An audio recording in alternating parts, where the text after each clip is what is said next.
மக்களே, இப்போ என்ன பார்க்க போகிறோம்னு பார்த்தீங்கன்னா நெத்திலி மீன் கிரேவி தான் பார்க்க போகிறோம். அதுக்கு ஒரு ஸ்பூன் சோம்பு, 2 பெரிய வெங்காயம்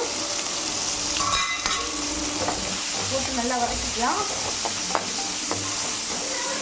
இது ரொம்ப சூப்பராக இருக்கும்.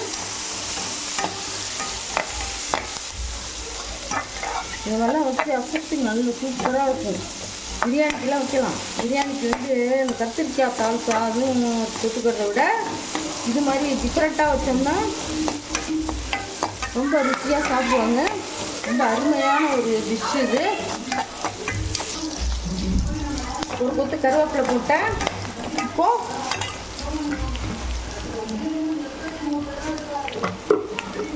நான் மீடியம் சைஸ் 3 தக்காளி அரிஞ்சு வச்சுருக்கேன். அதையும் போட்டுக்கலாம். இதோட இஞ்சி பூண்டு பேஸ்ட் ரொம்ப வேண்டாம், சும்மா 1 ஸ்பூன் போட்டுக்கலாம்.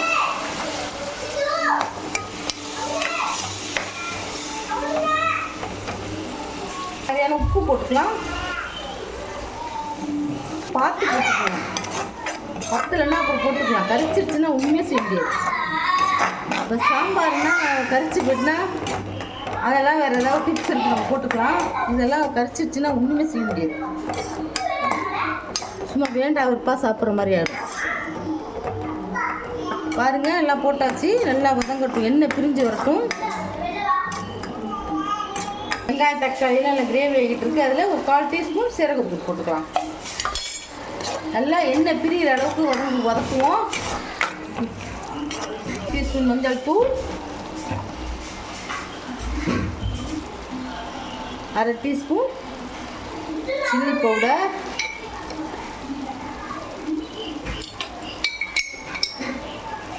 1 ஸ்பூன் மல்லி பவுடர் போட்டு அதையும் நல்லா வதக்கிக்கலாம். எல்லாம் நல்லா பச்சை வாசனை போகிற அளவுக்கு வதக்கிக்கிங்க. இப்போ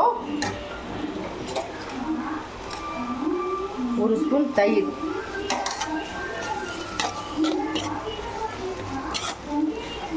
தயிர் எதுவும் இந்த மாதிரி டிஷ்ஷெல்லாம் தயிர் சேர்த்தோம்னாக்கா நல்ல டேஸ்ட் அருமையாக இருக்கும். அது ஒரு டேஸ்ட்டு கொடுக்கும். அதுக்கு தான்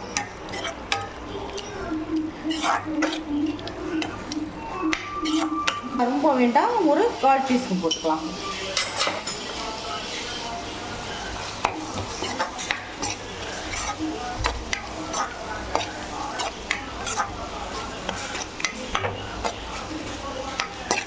ஒரு 5 நிமிஷம் மூடி வச்சு அப்புறம் பார்க்கலாம்.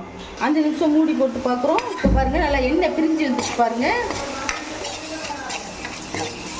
நல்லா மசிந்துச்சு பாருங்க.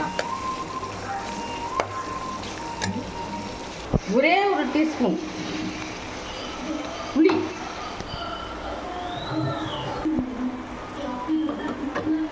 இப்போ பாருங்க அரைச்சி வச்சுருக்கேன். அதையும் போட்டுக்கலாம்.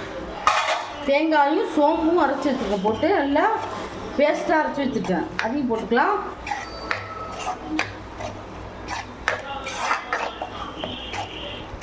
உப்பு காரம்லாம் நீங்கள் கொஞ்சம் வாயில் வச்சு சாப்பிட்டு பார்த்து போட்டுக்கோங்க. இப்போது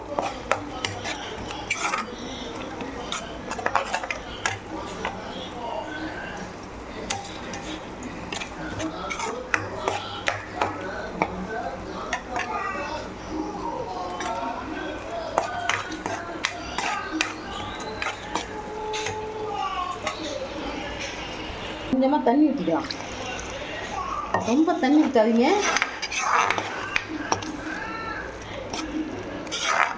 இப்போது நெத்திலி மீனுக்கு உண்டான கிரேவி ரெடி ஆகிடுச்சு.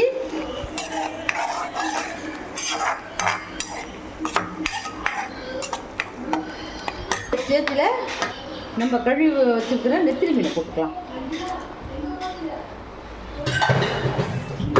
போட்டு நல்லா கிண்டி விட்டுக்கோங்க. இப்படியே கிண்டி விட்டால் தான் கரையாமல் இருக்கும். வெந்துருச்சுன்னா கிண்டி விட முடியாது. இன்னும் தண்ணி ஊற்றிக்கலாம், தெளிச்சிக்கலாம்.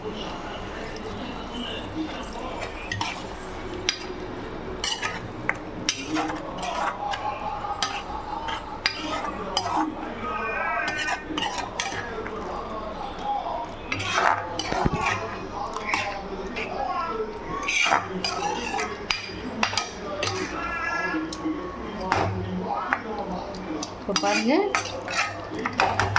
எல்லாம் ரெடி ஆகிடுச்சு. 10 மூடி போட்டு 10 நிமிஷம் வச்சு பார்க்கலாம். கிரேவி ரெடி ஆகிடுச்சு. இங்கே பாருங்கள், ரொம்ப போட்டு கிண்டாதீங்க. அப்படியே எடுத்து இப்படி தட்டில் வைக்க வேண்டியதுதான். இங்கே பாருங்கள், உடையாமல் இருக்கிறது மீன். இப்போ அடுப்பு ஆஃப் பண்ணிடுறேன். எடுத்து பரிமாற வேண்டியதுதான். இது ரொம்ப டிஃப்ரெண்ட்டான ஒரு டிஷ்ஷு. நெத்திலி மீனில் கிரேவி செஞ்சு கொடுத்து பாருங்கள். இந்த ரெசிபி உங்களுக்கு பிடிச்சிருந்ததுன்னா சேனலை ஷேர் பண்ணுங்கள், லைக் பண்ணுங்கள், சப்ஸ்கிரைப் பண்ணுங்கள். அப்போ தான் நாங்கள் போடுற புது வீடியோலாம் உங்களுக்கு வந்து சேரும். தேங்க்யூ, பாய்.